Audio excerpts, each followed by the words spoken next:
우리가 무슨 일이건 처음 시작할 때에 초심을 잃어버리지 말자 이런 다짐들을 많이 하게 되는 것 같습니다.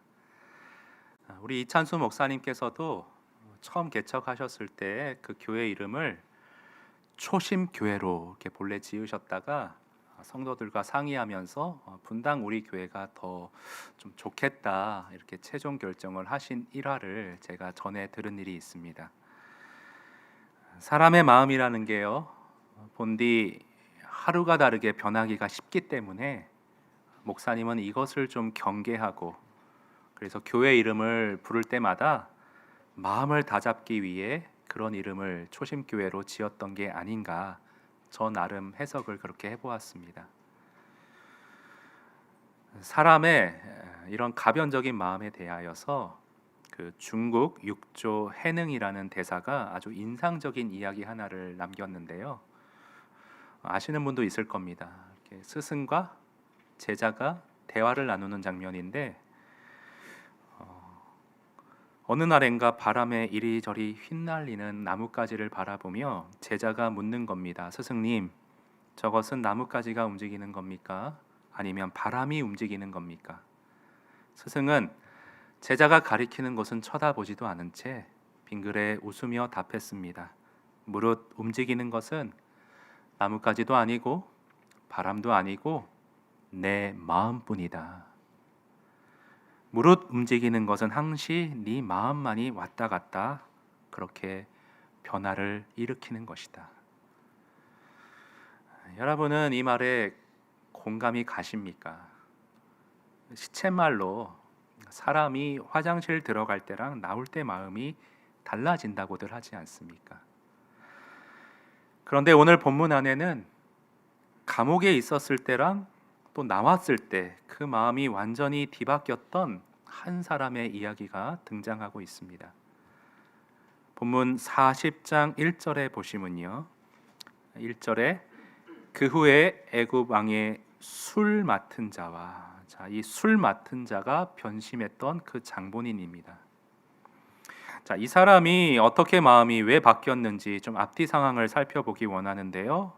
지금 1절에 두 사람이 나옵니다. 왕의 술 맡은 자, 또 한 명 누구죠? 떡 굽는 자. 이 사람들 어떤 사람들이었는가? 얼핏 떠올리면 궁중의 요리사, 청와대 셰프, 이렇게 연상하기가 쉬울 것 같아요. 근데 사실 그거랑은 조금 차이가 있었습니다. 아주 이 당시에 이 사람들의 지위는 높은 고위 관료에 해당이 되었습니다. 그래도 그럴 것이 이 평소 왕이 즐겨 마시는 술, 그 당시에는 음독이 워낙 자주 일어났거든요. 그래서 이것을 관리하는 일, 그래서 왕궁에서 가장 높은 신임을 받는 자, 최측근에서 왕을 모실 수 있는 자, 고위직에 속했습니다. 떡 굽는 자도 마찬가지예요. 영화 광해를 보면 그 음식으로 왕을 살해하려는 시도가 나오잖아요. 왕이 매일 먹는 음식을 총괄하는 매우 높은 고위직이었습니다. 근데 뭐 때문에 어느 한 날 왕의 노여움을 사서 왜 옥에 갇히게 되었는지 그 이유는 본문에 나와 있지 않습니다. 다만 특이한 건 5절에서 꿈을 꿨는데 6절 이하에 보면 안색이 안 좋다고 나와 있어요. 왜냐하면 고대인들은 이 꿈을 신의 계시로 미래를 예고하는 일로 받아들였거든요. 근데 그 꿈에 특이하게도 왕이 나오는 거예요. 그리고 또 다른 사람, 떡 굽는 자가 꾼 꿈은 그 내용도 뭔가 찜찜해요. 해몽은 정확히 할 수 없고 미래가 불안해서 막 그렇게 안절부절하고 있는데 요셉이 8절에서 아주 의외의 말을 던집니다. 여러분 8절 한번 같이 읽어볼까요? 시작. 그들이 그에게 이르되 우리가 꿈을 꾸었으나 이를 해석할 자가 없도다. 요셉이 그들에게 이르되 해석은 하나님께 있지 아니하니까 청하건대 내게 이르소서. 아니 자기가 뭐라고요? 본인이 어릴 때 꾼 꿈의 의미도 정확하게 아직 해석이 안 되는데 느닷없이 무슨 자신감이 생겼는지 다 말해보라고, 내가 바로 좀 풀어주겠다, 이런 접근을 하고 있습니다. 그리고 실제로요, 9절에 보시면 꿈을 듣자마자 뭐 가만히 생각하는 것도 아니고 곧바로 거침없이 해몽을 하기 시작하는 모습을 보입니다. 요셉이 갑자기 그가 무슨 일이 있었는가, 왜 이렇게 확신에 차서 행동하는가, 제가 이 부분이 너무 궁금해서 주석을 이렇게 저렇게 좀 찾아봤는데 시원하게 대답을 해주는 사람이 없더라고요. 그도 그럴 것이 그에 대한 본문에 아무런 단서가 없어요. 그나마 제임스 보이스라는 목사님이 좀 근접하게 유일하게 이런 말을 했는데, 화면 잠깐 보시겠습니다. 요셉은 하나님을 알았고 그가 하나님을 알고 있다는 것을 알았습니다. 번역이 좀 그런데 일단 볼게요. 또한 이러한 아는 지식에 대한 확신을 가지고 있어서 그는 하나님이 그로 하여금 술 맡은 자의 꿈을 해석하는 것과 관련하여 해줄 조언을 알게 해주실 것을 전적으로 기대했습니다. 이게 번역이 좀 매끄럽지 않아서 이렇게 머리에 확 안 잡히실 텐데, 한마디로 뭐냐면 요셉은 지금까지 자신이 삶 속에서 경험한 하나님이 구체적으로 이제 어떤 분인지를 더 알아가고 확신하게 되었다는 거예요. 그래요, 여러분. 요셉은요, 아버지 야곱으로부터 사닥다리의 그 꿈 얘기를 들었을 것입니다. 어린 시절 꿨던 꿈, 하나님이 미래의 일을 상징하여 보여주신 것인데, 요셉 내 인생 가운데 이루실 어떤 일이 있을 거라는 분명한 확신이 그의 마음에 자리 잡고 있었다는 것, 제가 쭉 지금까지 그것을 강조해 오고 있습니다. 어려운 일들이 너무나 황당하게 숱하게 많이 내 앞에 놓여 있었지만, 그러나 그 상황에서도 하나님이 나와 함께 하신다는 이 사실이 어느 순간인가부터 요셉의 내면의 확신으로 분명하게 감지가 되었습니다. 그 하나님이 어떤 분이신가를 내가 이제 확실히 알겠다. 내적인 확신이 생겼어요. 자, 이런 흐름 가운데 요셉이 지금 감옥 안에서 만난 이 사람들, 하나님이 분명 나를 통해 이 사람들에게 내가 알아오던 그 하나님이 하실 일이 있을 거야. 나한테 한번 그래서 서슴없이 꿈 얘기 다 해보라고, 하나님이 뭔가 말할 게 있을 거라고 아주 확신에 차서 말을 건넬 수가 있었습니다. 여러분, 이 부분이 좀 애매하실 수 있어요.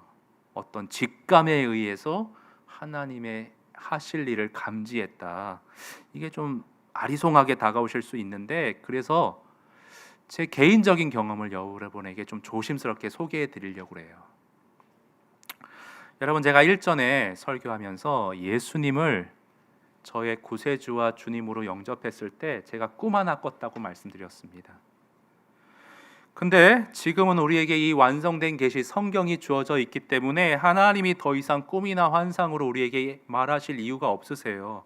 그렇지만 그 꿈의 내용으로도 하나님은 역사하실 수 있기에 그것을 뭐 일반적인 원리로 막 선전해 다닐 것은 아니지만 나 개인에게 가만히 묵상하고 적용하는 것까지는 유익할 수 있다, 제가 그런 말씀드렸습니다. 자, 그것을 전제로 놓고요, 제 경험 조심스럽게 한번 좀 분별해서 들어주시기 원하는데, 제가 군대를요 여러분 2001년 9월에 입대했어요. 근데 이제 군대 가려니까 마음이 좀 답답하잖아요. 그래서 동해 바다 보러 가야겠다. 그래서 그 동해 바다 가운데 아실지 모르겠는데 낙산해수욕장, 거기를 가서 일출을 보러 갔습니다. 근데 제가 그날을 잊을 수가 없어요. 2001년 9월 11일 9.11 테러 났을 때 새벽에 제가 나가서 일출을 봤어요. 그런데 그 어떤 멋있는 광경 중에 총을 맨 군인들이 그 파도가 철썩이는 그 바닷가를 4명이 이렇게 나란히 걷더라고요. 속으로 생각했어요. 와, 나는 서울에서 맘먹고 와서 이렇게 바다 보는데 저 사람들은 무슨 복이 타고나서 군 생활을 이렇게 멋진 데서 하는가, 부럽다, 내가 그 생각했거든요. 그런데 여러분, 제가 논산 훈련소에서 훈련 마치고 그 부대로 자대 배치를 받았어요. 대한민국의 군대가 얼마나 많아요? 그리고 그 부대는 해수욕장 뭐 낙산만 지키는 게 아니라 섹터가 굉장히 길거든요. 낙산, 주문진, 동산 여러 가지가 있는데 그 중에서도 병장 달고 일출받던 낙산 해수욕장에 제가 배정이 됐어요. 우연이라고 생각하세요? 저는 그때 당시 하나님이 어린 제 마음의 소원조차도 귀 기울여 주시는구나, 그런 은혜로 그걸 받았어요. 부대 이름이 일출부대. 허거운 날 일출을 봤습니다. 지겨울 정도로 봤어요.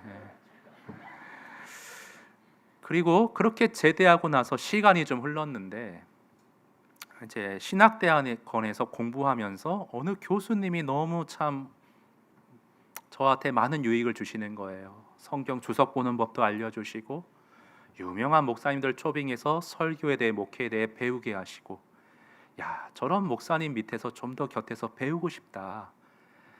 목사님이 신학교 근처에서 분립개척한 교회에서 그 당시 목회를 하고 계셨는데 제가 그런 마음 들 때쯤 해서 그 학교 게시판에 그 교회에서 중고등부 전도사를 청빙한다는 공고가 딱 떴어요.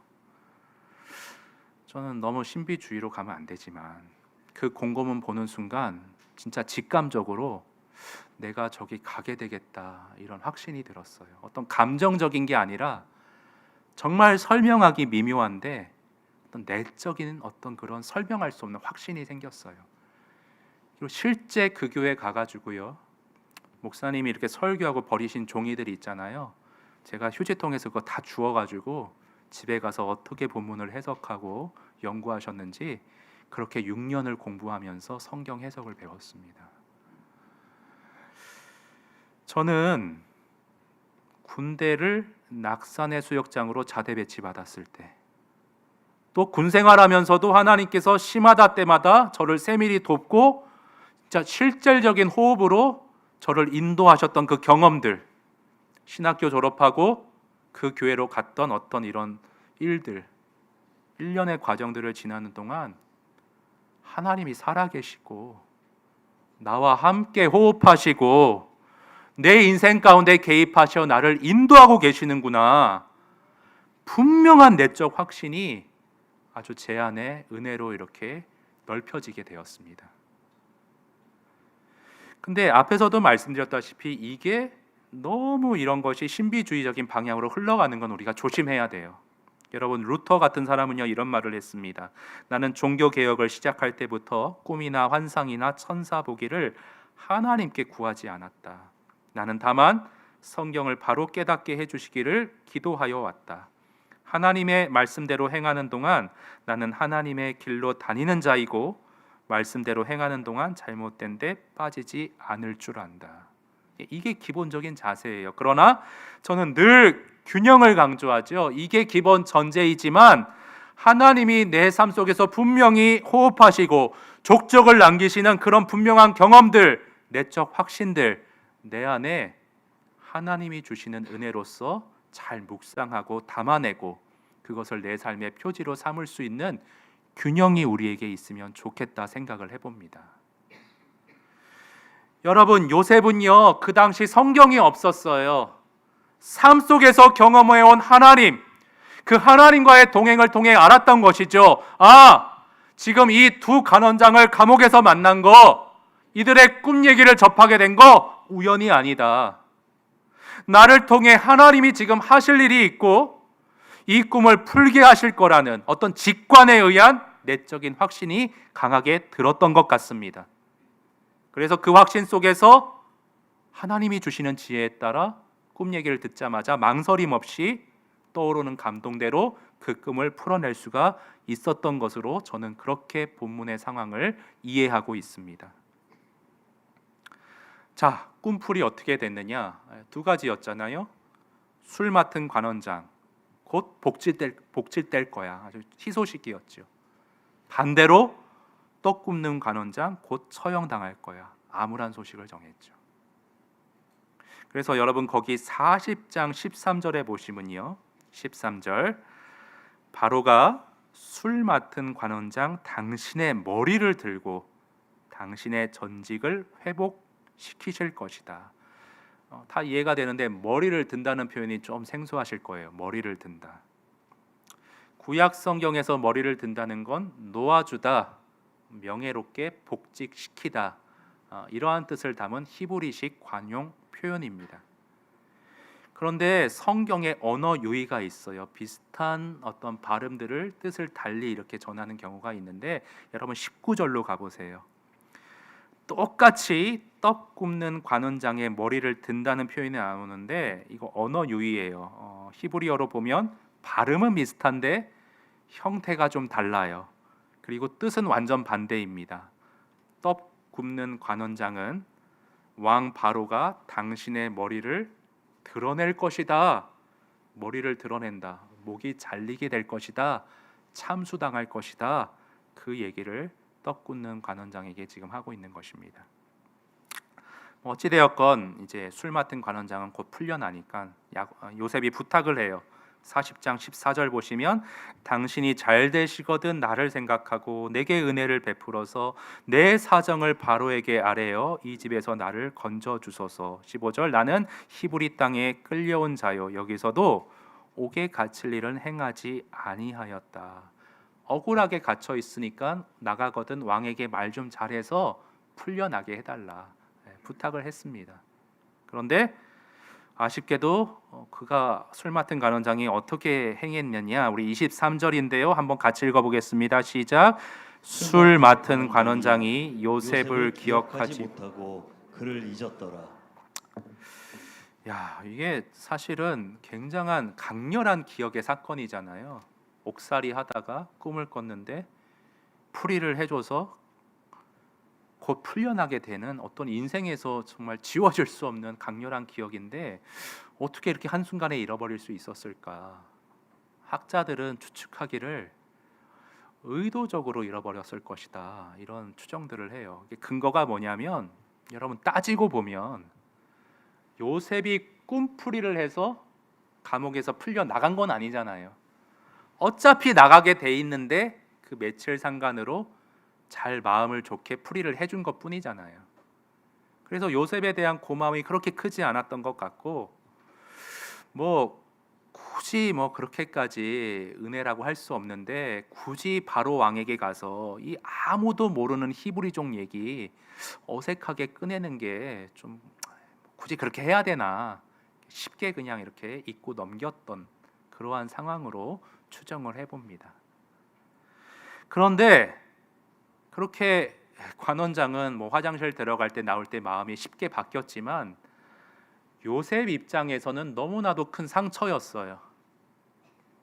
과거에 형들에게 못쓸죄를 당했었고 보디발 아내에게 누명 썼었고 청춘을 바쳐 평생 10년을 일한 주인에게 변명할 기회조차 얻지 못하고 한순간에 버림받았는데 사람들 때문에 받은 상처와 데미지가 이렇게 쌓여져 있었는데 이제 마지막 희망의 기대를 걸고 좀 나가볼까 했는데 아무리 기다려도 감감무소식. 얼마나 마음에 배신감과 쓰라림과 원통함이 들끓었겠습니까? 그렇지 않겠어요? 여러분 그런 말이 있어요. 슬픈 일 당하는 건 견딜 수 있는데 사람에 의해 생긴 원통한 마음은 가눌 수가 없다라는 말이 있어요. 공감이 되시는지 모르겠는데 제가 조금 더 이게 현실적으로 다가오게 하기 위해서 어느 한 회사원의 그 울분 섞인 사연을 제가 조금 소개해 드리기를 원합니다. 중견기업에서 오랫동안 근무한 그 성은 잘 모르겠는데 책에 이름이 나와 있어요. 인철 씨라고 그렇게 소개가 되어져 있는데 우리 가운데는 인철 씨가 없는 걸로 제가 알고 있습니다. 인철 씨. 인철 씨는 이 회사에서 창업 때부터 30년간 무려 창업자와 동거동락해온 어떤 회사의 공신이었습니다. 창업주와는 사석에서 형 동생으로 부를 정도로 친밀했어요. 회사 구석구석에 인철 씨 손길이 안 미치는 데가 없었어요. 그런데 모든 게 틀어지기 시작한 게 창업주의 아들이 미국 유학 갔다가 느닷없이 회사에 떡하니 사장으로 취임했을 때부터 일이 틀어지기 시작했습니다. 어릴 때부터 봐온 조카 같은 사장인데 최대한 공손하게 잘 깍듯하게 해야지. 그런데 사장은 인철 씨가 마음에 들지 않았어요.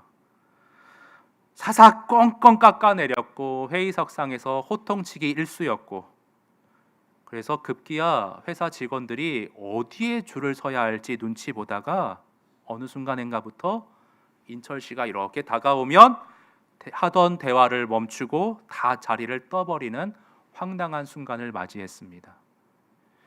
그러던 중에 느닷없이 2년 전에 회사에 어떤 일에 대한 감사를 실시하겠다 갑자기 들이닥치는 거예요. 그런데 2년 전 당시 회사에 위기를 맞아서 편법으로 그거를 막아냈던 일이 있었거든요. 감사 결과 모든 게 당시 실무자였던 인철 씨의 책임으로 몰고 갔습니다.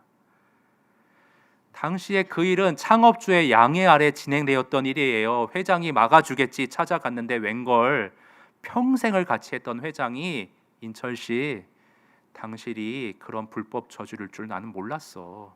아주 냉정하게 쳐냈습니다. 자, 그때 받은 울분을 어떻게 표현하는가 한번 글로 옮겨왔는데 보세요.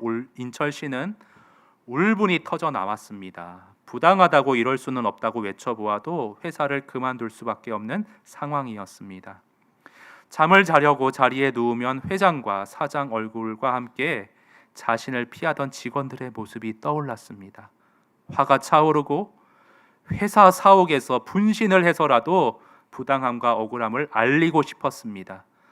평생 회사를 위하여 모든 걸 바쳤지만 이런 취급을 당하니 극단적인 선택을 할까 하는 충동도 잃었습니다. 결국 사표를 낸 인철 씨는 무력하고 우울해서 집에서 움직일 수조차 없었습니다. 아픔을 잊고자 술을 마셔보았지만 잊기는커녕 이 가슴에서 열불이 터졌습니다. 기력도 없고 모든 감각이 고장난 것만 같았습니다. 그렇게 무력하다가도 불현듯 모욕당하던 순간이 스치면 우라가 다시 치솟기를 반복했습니다. 그런 그가 폐인이 되어가는 것 같다며 병원에 가보자는 아내의 호소에 이끌려 그는 진료를 받게 되었습니다. 진료 결과는 뭐냐? 외상 후 울분장애, 이런 게 있더라고요. 근데 여러분, 요셉이요, 만약에 그 당시 병원에 갔더라면 외상 후 울분장애라는 진단을 받았을 것 같아요. 하나같이 내가 겪어온 사람들이 어찌 나한테 이럴 수 있는가, 속이 들끓어서 하루하루가 지옥으로 살았을 것 같아요. 그래서 이 사람에 의해 생긴 울분, 그로 인한 분노, 이 내면의 공격성, 이게 얼마나 견디기 힘들고 사람을 피폐하게 만드는지 불교에서는 그것을 지옥에 비유합니다. 그러면서 불교에서 해결 방안을 제시하는 게 있는데, 화면을 잠깐 보시면 불교 수행에서 공격성은 자비를 통해 해독이 됩니다. 그러므로 지옥 같은 심리 상태에서 벗어나는 유일한 길은 공격의 대상을 향한 적개심을 자애로움과 연민으로 전환하는 것뿐입니다. 따라서 문제는 어떻게 공격성을 자비심으로 전환할 수 있느냐 하는 것에 달려 있습니다. 여러분, 좋은 말인데요, 머리로는 알겠는데 정말 긍휼히 여겨야 된다. 알겠어요. 그런데 이 마음에 들끓어오르는 공격성을 어떻게 우리가 순식간에 전환할 수 있는 게, 그게 어떻게 가능합니까? 그래서 마리나 칸타쿠지노라는 사람은 용서란 그 행동을 용서하는 것이 아니라 우리 모두의 내재한 불완전성을 용서하는 것이다. 너도 나도 불완전하니까 서로 감싸 안아주자, 이 말인데, 일견 통찰이 있지만 아무리 불완전해도 그렇지 어찌 네가 나한테 그럴 수 있냐, 이 감정을 쉽사리 가라앉히기가 힘듭니다. 그러면 여러분, 우리가 살면서 부딪히게 되는 사람에게 실망하고 그로 인해 들끓는 이 울분의 공격성, 어떻게 자비한 마음으로 우리가 어떻게 전환할 수가 있는가? 저는 오직 한 가지밖에 없다고 봐요. 저 사람은 비록 나에게 입은 은혜를 잃어버리고 자기 유익에 따라 입장 싹 바꿔서 그냥 모른 척 쌩 뒤돌아서지만, 그러나 한 가지, 우리 하나님, 나의 하나님은 결코 변하지 아니하신다. 하나님은 언제나 나를 잊지 아니하시고 이 지금 괴로운 모든 상황 가운데서도 변치 않는 사랑으로 당신의 선하신 일을 내 삶 가운데 이루어 나가고 계신다. 저는 오직 이 믿음만이 울분의 공격성을 자비한 마음으로 전환할 수 있는 유일한 방법이라고 저는 그렇게 믿고 있습니다. 여러분 정말 그러세요? 하나님은 우리를 잃어버리지 않으세요. 한순간도 나에게서 눈을 떼지 않으세요. 여러분 이사야 49장 14절 15절 말씀인데요. 우리 한번 같이 읽어보겠습니다. 시작. 오직 시온이 이르기를 여호와께서 나를 버리시며 주께서 나를 잊으셨다 하였거니와 여인이 어찌 그 젖 먹는 자식을 잊겠으며 자기 태어내서 태에서 난 아들을 긍휼히 여기지 않겠느냐. 그들은 혹시 잊을지라도 나는 너를 잊지 아니할 것이라. 거기 15절에 보시면 여인이 그러니까 어머니가 어찌 그 갓난 아이를 잃을 수 있겠느냐, 잊을 수 있겠느냐. 그런데 뒤에 보시면 이 세상은 불완전하기 때문에 간혹 육신의 어머니가 경제적인 이유나 여타 다른 이유로 자녀들을 버리거나 있는 경우들이 간혹 있습니다. 그러나 우리 하나님은 결코 그렇지 않다는 거예요. 오늘 읽지는 않았지만 이어지는 16절에는 이런 표현이 있습니다. 내가 너를 손바닥에 새겼다. 뭔 말이에요? 여러분 그 당시는요 종들이 자기 주인의 이름을 손바닥에 새기고 다니면서 항상 주인을 공경하는 마음을 다시 되새겼었어요. 그런데 주인이신 하나님께서 종인 우리의 이름을 거꾸로 그분의 손바닥에 적어놓고 한순간도 나를 잊지 않으시고 늘 되새기며 기억하며 나를 돌보고 계시다는 거예요.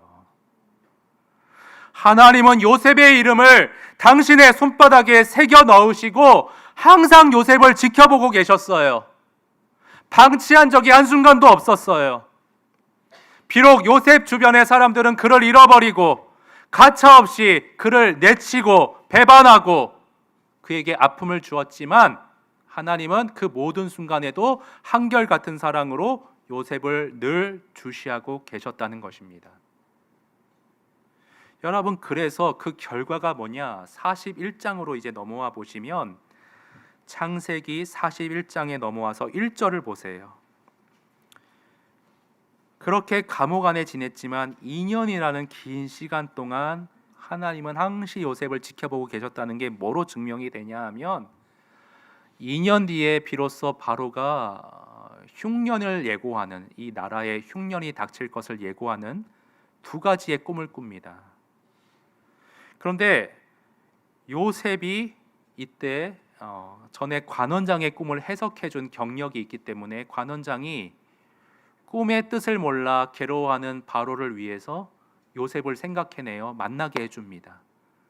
요셉은 하나님의 감동으로 꿈을 해석했고 나라의 위기를 막아 왕에게 호의와 칭찬과 총리로 옹립되기까지 합니다. 여러분 그 내용 압축해서 우리 41장 37절 이하 43절까지 한번 교독으로 읽을 텐데 여러분이 먼저 37절 읽어주세요. 시작.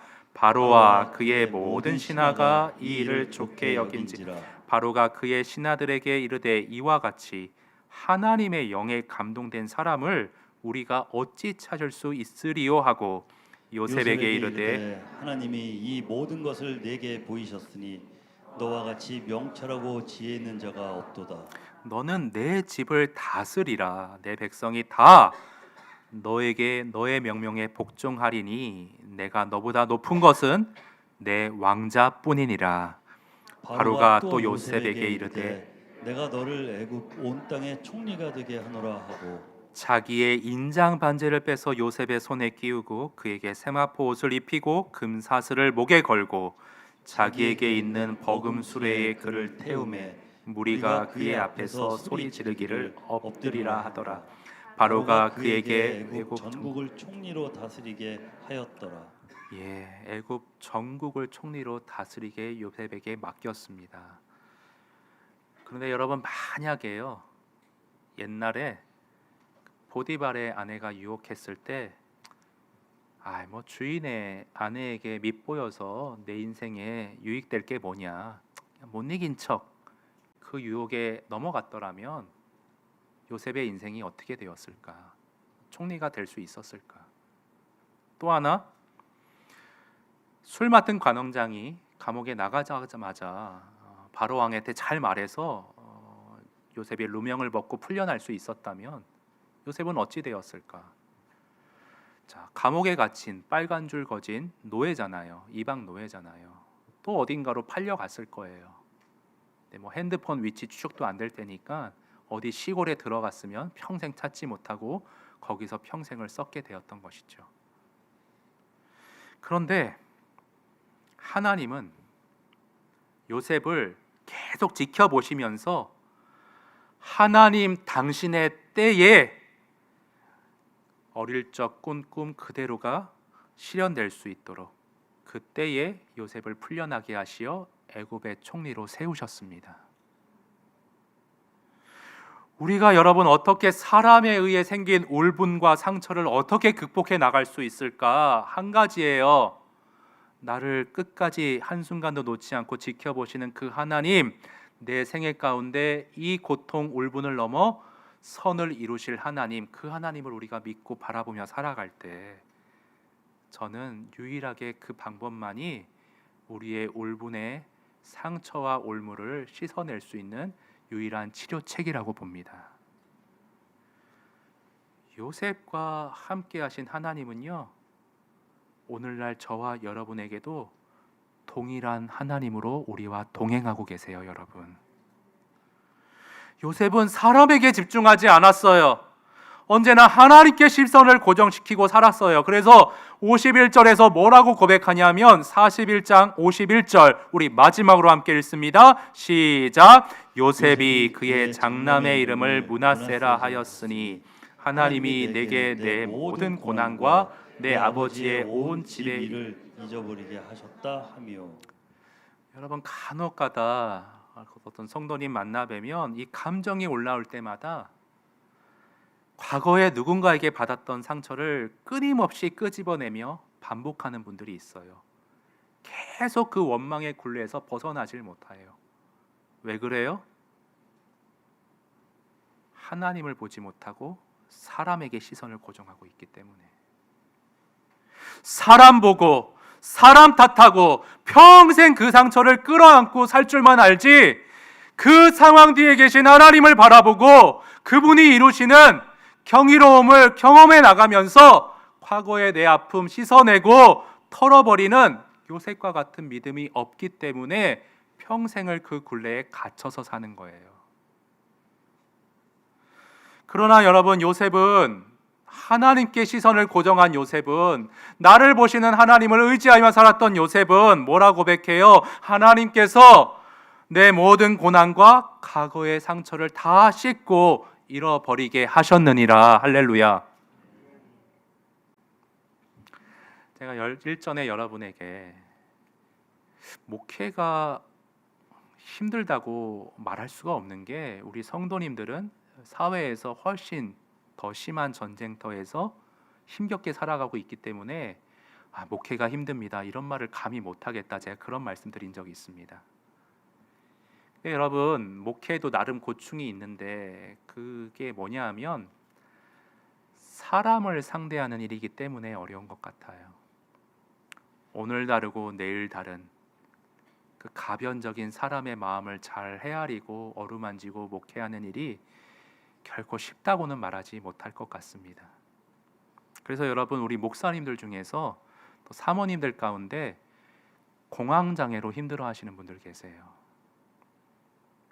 근데 여러분, 라틴어에 이런 어구가 있습니다. 제가 라틴어로 잘 몰라서 발음이 맞는지 모르겠는데 한번 솔비루트 임블란드라는 그런 라틴어 어구가 있어요. 이게 풀이하면 뭐냐면 걸으면 해결된다라는 뜻이에요. 걸으면 해결된다. 여러분, 그 흘러간 영화 중에 포레스트 검프 보셨나요? 기억하실지 모르겠는데 포레스트 검프가 사랑하는 아내를 먼저 떠나보내요. 너무 상심이 커서 멍하니 며칠 동안 아무것도 못합니다. 그런데 어느 날 갑자기 뛰기 시작해요. 뛰면서 어느 순간 그 상처를 극복해냅니다. 그래서 어떤 사람은 뭐 이거를 굉장히 철학적으로 분석하더라고요. 이 달리기가 어느 곳에서 이렇게 도망가는 거잖아요. 이 달리기에는 아픔의 내면적 상처에서 달아나게 하는 어떤 심리적 효과가 있다네요. 거기까지는 모르겠는데, 그런데 저는 이 라틴어 걸으면 해결된다, 이게 뭐 이렇게 운동으로 삶의 시름을 덜어낸다, 뭐 그런 뜻으로 처음엔 받아들였는데, 그보다 알고 보니 더 깊은 영적인 의미가 있더라고요. 여러분, 예를 들어서요, 우리가 어떤 사람, 저 사람이 있는데 이 사람이 어떤 사람인지 알고 싶어. 그럼 가장 좋은 방법은 그 사람과 일정 기간 같이 지내보는 겁니다. 그렇죠? 경험을 통해 아는 게 제일 확실해요. 마찬가지라는 거예요. 모든 걸 관할하시는 하나님이 지금 현재 나에게 왜 이런 울분을 주시는가, 아픔을 주시는가, 상처를 주시는가, 지금은 답을 모를 수 있어요. 그러나 일단 걸어가 보라는 거예요. 살아가 보라는 거예요. 하나님과 함께 걷다 보면, 살아계신 하나님이 훗날 이런 이유 때문에 나에게 이 과정 지나게 하셨구나, 걷다 보면, 살다 보면 해결될 때가 온다는 의미를 담고 있더라고요. 여러분, 그래서 마지막으로 관련된 자막 하나만 보실 텐데요. 우리는 무고한 고통과 하나님의 선하심에 대해 사람들이 가지는 질문들의 어두운 통로를 가능한 복음의 손전등을 최대한 높이 들고 걸어갈 수 있어야 한다. 그렇게 앞으로 걸어가면서 복음의 손전등을 들고 안셀무스와 같은 기도를 우리가 드릴 수 있어야 한다. 오 하나님, 당신을 더 알기 원합니다. 당신을 더 이 과정 통해 사랑하기 원합니다. 그리하여 당신 안에서 영원토록 즐거워하기를 원합니다. 제가 최근에 만난 집사님과의 대화 내용 하나만 좀 여러분과 나누고 오늘 설교 마치도록 하겠습니다. 8년 만에 만났어요. 대전에 사시다가 과천으로 이사를 오신 집사님이십니다. 그런데 최근 3년 전부터 최근 3년간 아주 생애 받을 고난을 다 몰아서 받으셨더라고요. 이사 온 시점에 갑자기 암 진단을 받으셨어요. 그리고 남편도 심각한 병 진단을 받고 치료하게 되셨어요. 동일한 시기에 첫 딸이 결혼하게 돼서 준비할 것도 많았고요. 근데 여러분, 코로나 시기에 병원에 입원해 본 분 계세요? 병실에서도 계속 마스크 쓰고 보호자 동행도 절대 안 된다고 삼엄하게 다 막아놓고. 그런데 너무너무 힘겨웠는데 이사 온 날도요, 그 하수구가 터져서 가구를 다 배치해 놨는데 다 버리게 됐대요. 얼마나 기가 막혀, 몸도 아픈데. 하나님이 대체 왜 그러시나 이해가 안 되는 거예요. 속상하기도 하고. 근데 3년을 지나놓고 이렇게 저한테 회상하시는 게, 살아계신 하나님이 나를 다 돌보고 계셨다고. 제가 어떤 면에서요 이렇게 물으니까, 암 진단 받기 한 달 전에 친구 권면으로 보험을 들었습니다. 그 보험회사에서 모든 항암 치료나 이런 비용이 다 나왔대요. 근데 보험회사에서 의심을 하더래요. 암 걸린 거 알고서 일부러 보험 든 거 아니냐고. 근데 너무나 다행인 게 그 한 달 전에 건강 검진을 받았었는데 그때는 암이 발견되지 않은 거예요. 그래서 자료를 청빙해서 건강 검진 때 이렇게 깨끗했기 때문에 나는 암 걸린 거 몰랐고 모른 상태에서 보험을 들었습니다.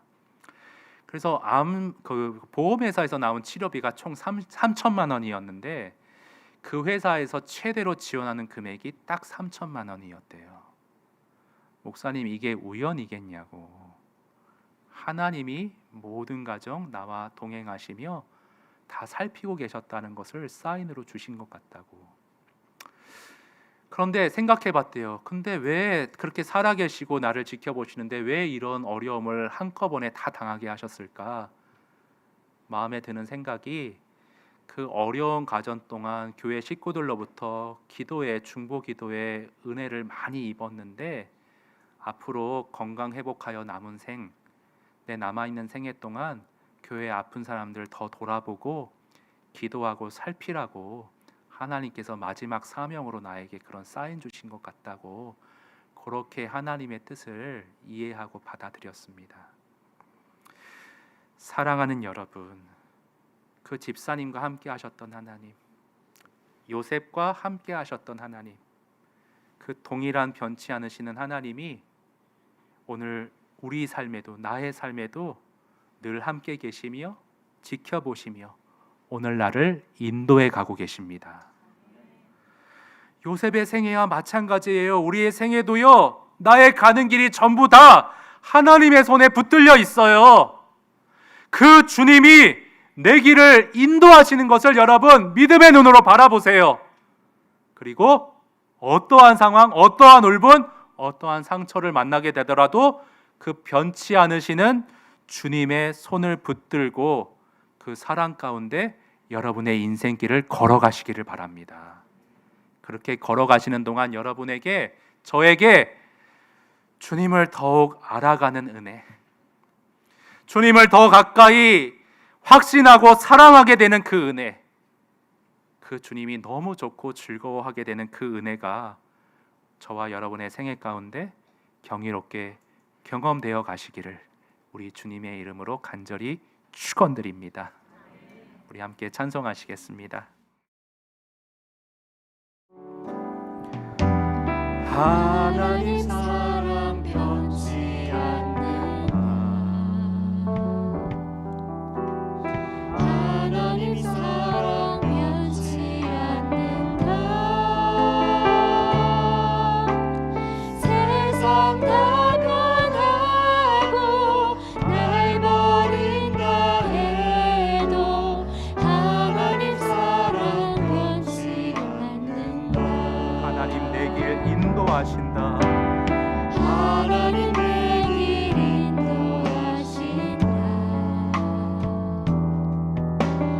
하나님 내 길 인도하신다.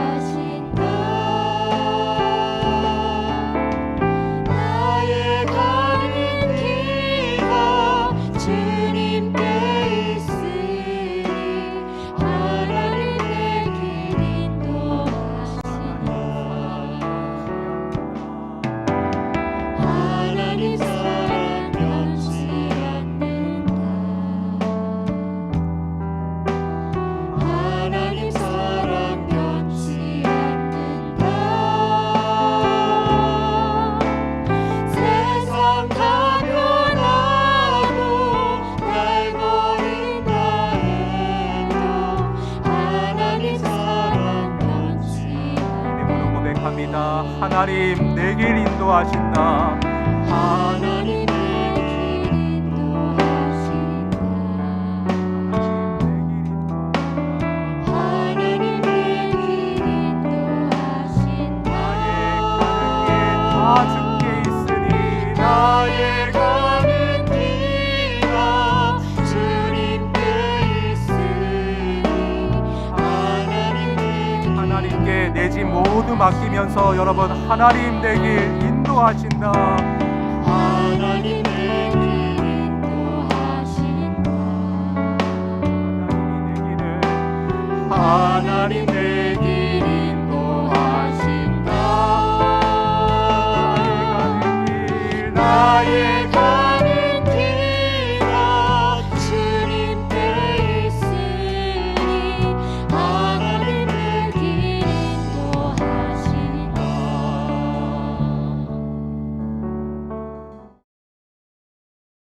이 시간 함께 여러분 기도하실 때에 임마누엘의 하나님은 아무 자격 없는 우리에게 은혜로 함께 해주시는 복음의 임마누엘의 하나님이십니다. 사랑하는 여러분, 살아계신 하나님이 오늘 이 순간에도 나와 함께하고 계십니다. 한순간도 나를 눈에서 떼지 않고 잊지 않고 지켜보고 계십니다. 그분의 계획 따라서 일하시며 당신의 때가 참에 지금 내 삶 가운데 이루실 선하신 계획과 비전이 반드시 있으십니다. 혹시 사람에게 주목했다면, 상황에 함몰되었다면 오늘 다시금 믿음의 눈을 들어 일하시는 하나님, 나를 잊지 아니하시는 하나님, 변치 아니하시는 하나님의 손을 꼭 붙들고 일어설 수 있는 오늘 이 시간이 될 수 있기를 원합니다. 하나님, 저를 인도하여 주시옵소서. 저의 가는 길 다 주님이 알고 계시오니 변치 않는 사랑으로, 은혜로 내 삶을 주관하시고 돌보시고 이끌어 주시옵소서. 우리 이 기도 제목 가지고 주님 앞에 나아가 함께 기도드리도록 하겠습니다. 함께 기도드립니다. 하나님 아버지, 이 시간 주님 앞에 나아가 내 마음을 쏟으며 내 마음과 모든 것을 주님 앞에 내어드리며 주님 앞에 기도드립니다. 하나님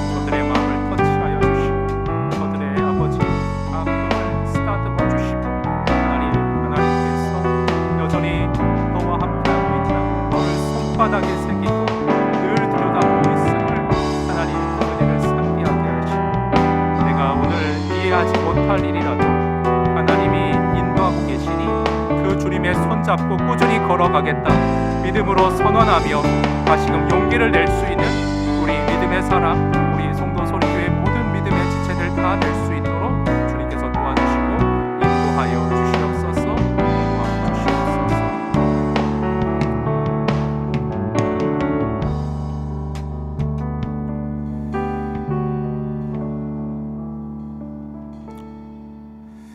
사랑하는 여러분, 한 가지만 더 이어서 기도하기 원하는데요. 요즘 제가 목회하면서 너무나 몸이 아픈 성도님들의 안쓰러운 사정을 많이 듣고 있습니다. 저는 영의 믿음이 무엇보다 중요하지만 하나님께서 우리 육신을 위해서도 함께 기도하기를 기뻐하시는 하나님인 것을 믿습니다.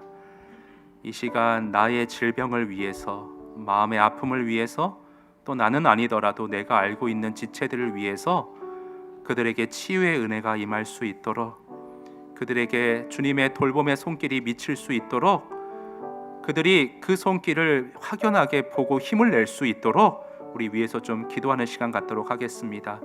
혹시 몸이 아픈 분이 있다면 그 아픈 부위에 손을 얹어 주시고요. 마음이 아픈 분이 있다면 마음에 손을 얹어 주시고요.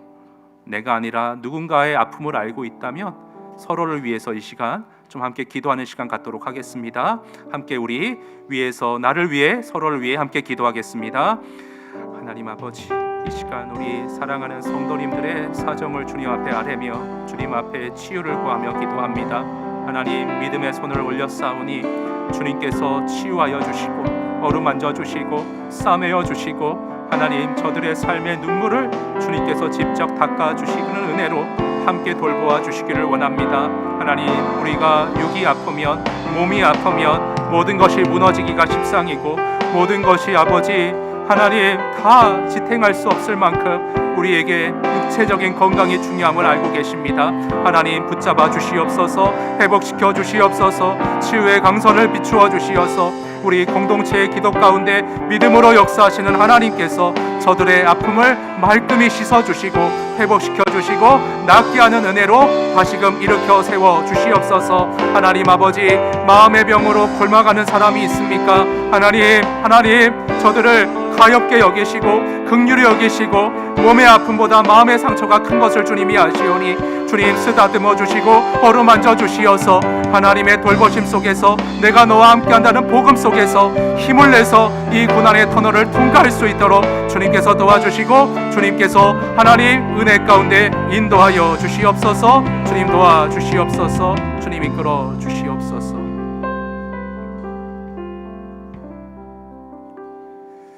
하나님 아버지, 살아계신 하나님, 전능하신 하나님을 전적으로 믿는 믿음 가운데 믿음의 손을 얹고 기도하였사오니 육신의 아픔과 질병이 모두 말끔히 낫게 되는 역사가 이 시간 은혜로 임할 수 있도록 주님께서 축복하여 주시옵소서. 마음의 병으로 골마가고 있는 지체들, 하나님 육신의 병보다도 마음의 병이 얼마나 힘겨운지 주님은 알고 계시오니 쓰다듬어 주시고 어루만져 주시고 치유의 강선을 발하여 주시어서 어둠의 터널을 벗어나 나와 함께 하시는 주님 기억하며 믿음으로 승리하는 모든 사람 치유들 될 수 있도록 주님께서 성령으로 동행하여 주시옵소서. 하나님, 살아계신 하나님을 믿습니다. 내 삶을 주관하시며 한순간도 나를 잊지 아니하시는 하나님을 전적으로 신뢰합니다. 요셉과 동일한 하나님이 오늘 나와도 동일하게 역사하고 동행하신다는 믿음 가운데 오늘 이해되지 않는 삶의 순간에서도 믿음으로 주님과 걸어가며 주님을 더 알아가며 주님 더 사랑하는 은혜를 체험하는 우리 송도 소리교회 모두가 될 수 있도록 오늘의 말씀으로 역사하여 주시옵소서.